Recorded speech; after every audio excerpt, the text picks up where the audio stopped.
அண்ணாமலை அவர்களுடைய வீத லீடர் பேரணி ஒன்று நடத்தினாங்க. அந்த பேரணியின் முடிவில் விஜய் அவர்கள் நல்ல ஆட்சி கொடுக்கறதுக்கு முயற்சி பண்ணுறாரு, ஊழலை ஒழிக்கணும்னு முயற்சி பண்ணுறாரு, அண்ணா யூனிவர்சிட்டியில் பாலியல் வன்கொடுமைக்கு ஆளாக்கப்பட்ட சம்பவத்திலையும் அந்த அக்யூஸ்டு கடைசியா எந்த விஐபி கிட்ட பேசினாரு அப்படின்ற தகவல் என்கிட்ட இருக்கு. அவர் உண்மையிலேயே அந்த மாணவி மீதும் இல்லாட்டா தமிழக பெண்கள் மீதும் அக்கறை இருந்தா அவர் அந்த வழக்கில் அவர் எடுத்த டாக்குமெண்ட்டை விசாரணை அதிகாரிகளிடம் ஒப்படைச்சிருக்கணும். டிவிக்கு சேர்ந்த ஒரு சில அமைச்சர்கள் கமிஷன் கேட்க ஆரம்பித்து விட்டார்கள். அப்படின்ட்டு அந்த ஞாயிற்றுக்கிழமை நடந்த பேரணி முடித்து அந்த கூட்டத்தில் பேசியிருக்காரு. முதல்வரை சந்திச்சு இந்த அமைச்சர்கள் இந்த மாதிரி கமிஷன் கேட்டிருக்கிறாங்க அப்படின்றத நீங்க வெளியே கொண்டு வரணும். ஏன்னா உண்மையிலே உங்களுக்கு அந்த அக்கறை இருந்தா ஊழல் செய்கிற அமைச்சர்களை மக்களுக்கு காட்டி கொடுக்கணும். நீங்க ஜூடியோ நியூஸ் நேயர்கள் அனைவருக்கும் வணக்கம். நான் உங்கள் ஆல்ஃபிரட் வில்சன். நான் இன்னைக்கு எதை பற்றி பேச போகிறேன்னா, அண்ணாமலை அவர்கள் ஒரு நெருப்பு பற்ற வச்சுருக்காங்க. அந்த நெருப்பு உண்மையிலேயே எரிய போகுதா இல்லை புஷ்வான மாதிரி சப்புன்னு போக போகுதான்னு அது சம்பந்தமாக தான் பேச போகிறேன். ஞாயிற்றுக்கிழமை அன்னைக்கு அண்ணாமலை அவர்களுடைய வீத லீடர் என்கிற அமைப்பின் மூலமாக ஒரு சுற்றுச்சூழல் விழிப்புணர்வு பேரணி ஒன்று நடத்தினாங்க. அந்த பேரணியின் முடிவில் அவர் ராஜரத்ன ஸ்டேடியத்தில் அவர் உரையாற்றினார். அவர் உரையாற்றும் போது முதல்ல நல்ல விஷயங்கள் ஆட்சியை பற்றியெல்லாம் சொன்னார். அதாவது விஜய் அவர்கள் நல்ல ஆட்சி கொடுக்கறதுக்கு முயற்சி பண்ணுறாரு, ஊழலை ஒழிக்கணும்னு முயற்சி பண்ணுறாரு.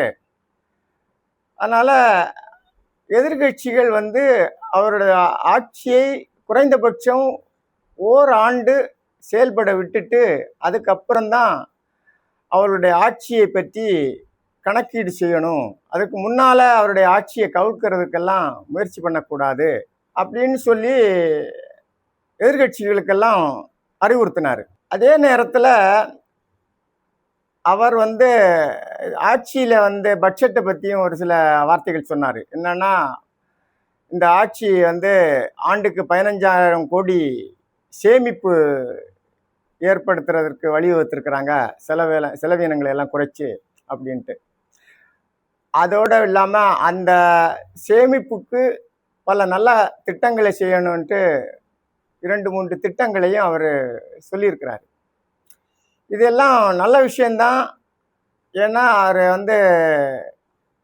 ஒரு அமைப்பை ஏற்படுத்தி அந்த அமைப்பு தமிழ்நாட்டில் இருக்குது அப்படின்றத காட்டுறதுக்கு அப்பப்போ ஏதாவது ஒரு போராட்டமோ இல்லை இந்த மாதிரி விழிப்புணர்வு ஊர்வலங்களோ ஏதாவது ஒன்று பேசிக்கிட்டே இருந்தால் தான், ஏதாவது ஒன்று செய்யணும். அப்படியே செய்தால் தான் அப்படி ஒரு அமைப்பு இருக்கிறதே மக்களுக்கு நினைப்புக்கு வரும். ஆனால் அவர் பொதுவாக என்ன அவருடைய பழக்கம்னா, கடந்த காலத்தில் அவர் நம்மளுடைய பிஜேபியினுடைய மாநில தலைவராக இருக்கிற காலத்தில் இதே மாதிரி தான் ஆளுங்கட்சியை பற்றி டிஎம்கே ஃபைல்ஸ் அப்படின்னு வெளியிட்டார். ஃபைல்ஸ் 1, 2, 3 அப்படின்னு எல்லாம் வரிசையாக 4 வரைக்கும் வெளியிட்டார்னு நினைக்கிறேன். அந்த ஃபைல்ஸ் வெளியிட்டு ஒவ்வொரு ஃபைல்ஸும் வெளியிட்டு கொஞ்ச நாளில் அதை பற்றி எந்த அடுத்த கட்ட பேச்சும் பேச மாட்டார். அப்போது அடுத்த 2வது ஃபைல் வெளியிடுவார். அதுவும் கொஞ்ச நாள் அப்படியே பேசு பொருளாக இருக்கும், அதோடு அதையும் விட்டுருவார். இப்படியே டிஎம்கேனுடைய ஊழல்கள் பற்றி பட்டியல் வெளியிட்டார். எந்தெந்த அமைச்சர்கள், எந்தெந்த முன்னாள் அமைச்சர்கள் எல்லாம் பற்றி அதில் குறிப்பிட்டிருந்தார். அதே மாதிரி ஒரு எம்பி, அதாவது நம்ம டிஆர் பாலு எம்பி அவர்களை பற்றி கூட அவர் அந்த ஊழல் பட்டியலில் கொடுத்ததுனால இவர் மேலே மானநஷ்ட வழக்கு தொடர்ந்திருந்தார். அந்த வழக்கு ஒரு விசாரணை நடைபெற்று கொண்டிருக்கும் போது திடீரென்று 2 பேரும் காம்ப்ரமைஸ் ஆயிட்டாங்க. அதனுடைய நோக்கம் என்ன என்று பலரும் கேள்வி எழுப்பினார்கள். அதற்கு அவர் இன்னும் சரியான பதில் சொல்லவில்லை.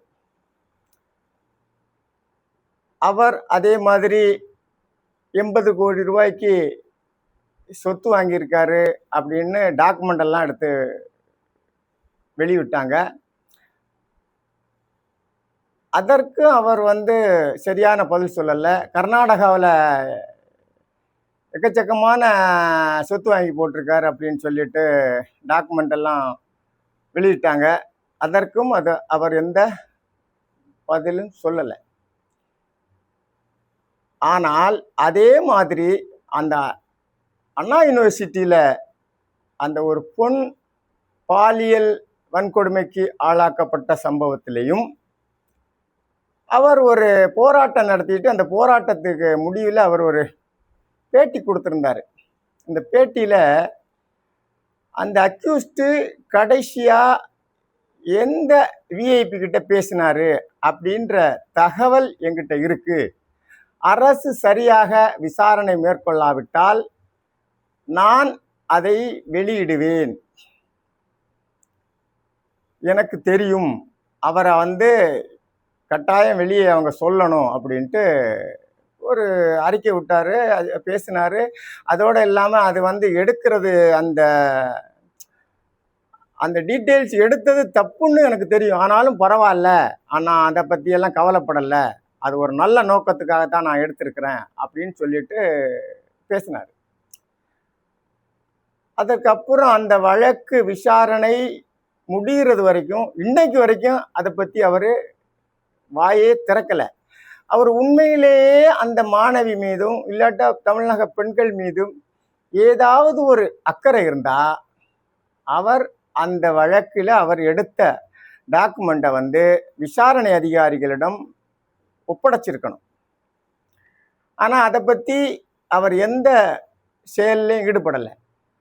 அந்த வழக்கையும் வச்சு அவர் அரசியல் பண்ணி தன்னை மேன்மைப்படுத்துறதற்காக தான் முயற்சித்தாரே தவிர, நான் செருப்பு போட மாட்டேன், நான் ஷார்ட்டாக அடிச்சுக்கிட்டேன் அப்படின்னு சொல்லிட்டு இந்த மாதிரி ஒரு குழப்படியான செயல்களெல்லாம் செய்து தன்னை முதன்மைப்படுத்துவதற்கு தான் பார்த்தாரே தவிர, அவர் அந்த வழக்கில் பாதிக்கப்பட்ட அந்த மகளுக்கு எந்த விதமான ஆறுதலுக்கான எந்த காரியத்தையும் அவர் செய்யவில்லை. அதன் பின்பு மக்கள் எல்லாரும் அதை மறந்துட்டாங்க. அதையும் எல்லாரும் இவர் பேசினதையும் மறந்துட்டாங்க.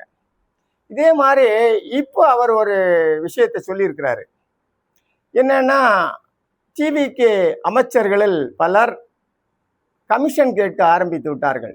ஏனென்றால் நாங்கள் தேர்தலுக்கு பணம் செலவு பண்ணியிருக்கோம், அதனால் 2% முதல் 4% வரை எங்களுக்கு கமிஷன் கொடுக்கணும் அப்படின்னு டிவிக்கு சேர்ந்த ஒரு சில அமைச்சர்கள் கேட்டுக்கொண்டிருக்கிறார்கள் அப்படின்ட்டு அந்த ஞாயிற்றுக்கிழமை நடந்த சுற்றுச்சூழல் விழிப்புணர்வு பேரணி முடித்து ராஜரத்னம் ஸ்டேடியத்தில் நடந்த அந்த கூட்டத்தில் பேசியிருக்காரு.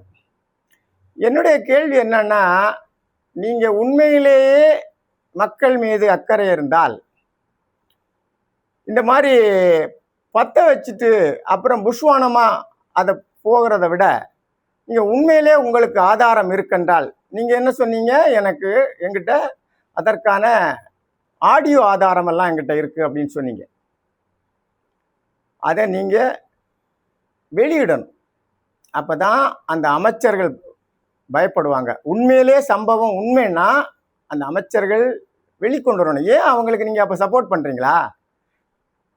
இல்லை முதல்வரை சந்தித்து இந்த அமைச்சர்கள் இந்த மாதிரி கமிஷன் கேட்டிருக்கிறாங்க அப்படின்றத நீங்கள் வெளியே கொண்டு வரணும். இல்லை என்றால் நீங்கள் கடந்த ஆட்சி காலத்தில் நடந்தது மாதிரி, இந்த டிஎன்ஏ ஃபைல்ஸ் வெளியே விட்டது மாதிரி இதுலேயும் நீங்கள் நூல் போட்டு பார்க்குற மாதிரி தான் தெரியுது.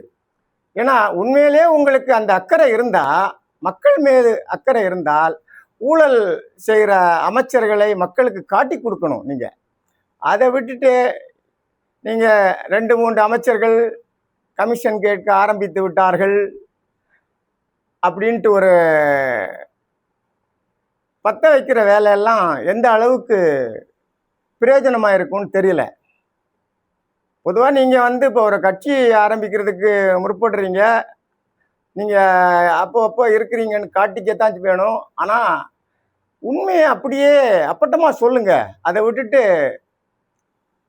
உங்களுக்கு தெரிஞ்ச உண்மையிலே ஏதாவது ஆதாரம் இருக்குன்னா நீங்கள் அதை பப்ளிக்காக வெளியிடணும். அதை விட்டுட்டு என்கிட்ட இருக்கு, தேவைப்பட்டால் வெளியிடுவேன் அப்படியெல்லாம் சொல்கிறது அது மக்களுக்கான அரசியல் மாதிரி தெரியலை.